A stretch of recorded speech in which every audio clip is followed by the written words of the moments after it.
The thing about masturbation is the door of masturbation doesn't just open. Something most likely Something triggered. Yes. I mean, something else must have opened the door. Well, How that's did you arrive my there? own. What was your personal experience? The problem I had was when I was probably 9 years old. 9? Remember, that time when we used to have early. VHS.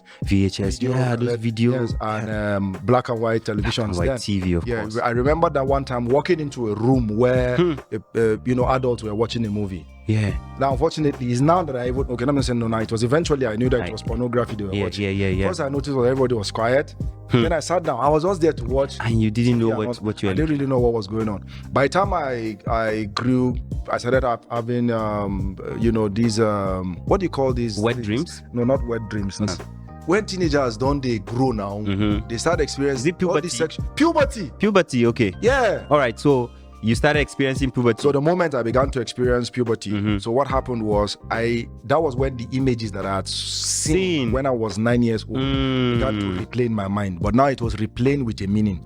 Yeah. Right, yes. So before you know what happened, it opened the door to pornographic How powerful addictions. the mind is. Mind is, that means you can actually trap an image and it will be saved From many unconsciously. years Yes, ago. you may not even know what it is, but when you grow up and then maybe life experiences or something begins to interpret those same images to you. So anyways, that's how I began to get addicted now to pornography. Wow. And then it was pornography that opened the door to masturbation. So it's usually, of course, it's always like that. It's always like that. So you know what's interesting is that you and I seem to have very similar stories.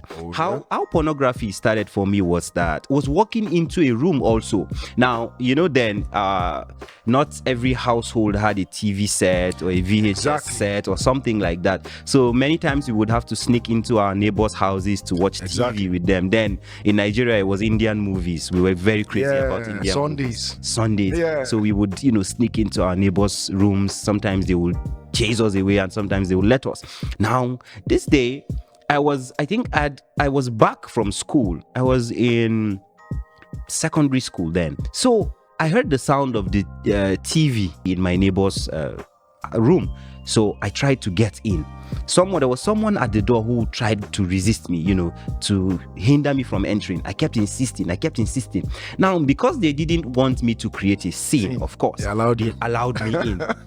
So the guy said, when you come in, you're going to be quiet. And I said, yes. So I crept into the room and sat down. I could identify that a woman was naked and a man was naked and some activities going on.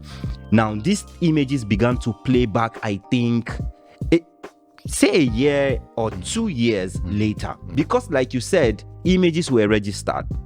I was a teenager. My body had begun to respond to sexual desires. Yeah. I began to look for means to satisfy because I can't find a girl. I can't go to a woman. Or you couldn't. Of course, I couldn't go to a woman because a teenager. How would I go to a girl and say I want to sleep with you? So I had to find a way to satisfy.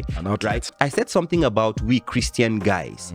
Even for me, that thing traveled with me to my adult years. Yeah, of course. Right? Yeah. I became an adult, but still struggling with pornography and masturbation. Even as at the time that I started having pornographic addiction, I didn't even think it was much of a problem.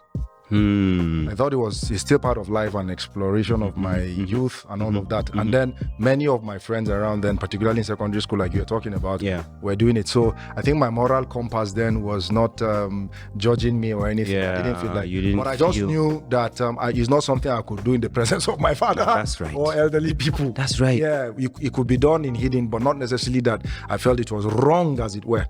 Where the real struggle began was when I got born again. When I got born again, I was in SS2. Okay. When I got born again, there was this joy in my heart that was amazing and it was spontaneous for no reason. I was just joyful, joyful. And I realized that what came with the joy is the deadness of the desire for certain things that were filthy.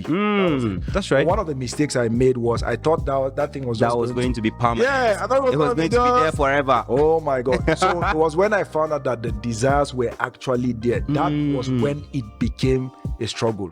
Wow. Exactly. So but then it was not a struggle because there was nothing within There was nothing within you saying this is wrong. To counter the experience of watching the pornography and all that. So but when it became a struggle, that was when it was very difficult for me. Now there was something I did in my 200 level. Today I don't know if it was the right thing to do, but it helped me. Do you know one day I stood up during fellowship. Now, I was already a recognized brother then. Yeah. People knew me Yeah. to be Pastor Rampi. Yeah. and Yeah. all Yeah. that. Yeah. Exactly. Yeah. Do you know I stood in front of the fellowship and I confessed and told them My that God. I've been struggling with the sin of How pornography. did you even do that? Bro, I just had to. I was desperate.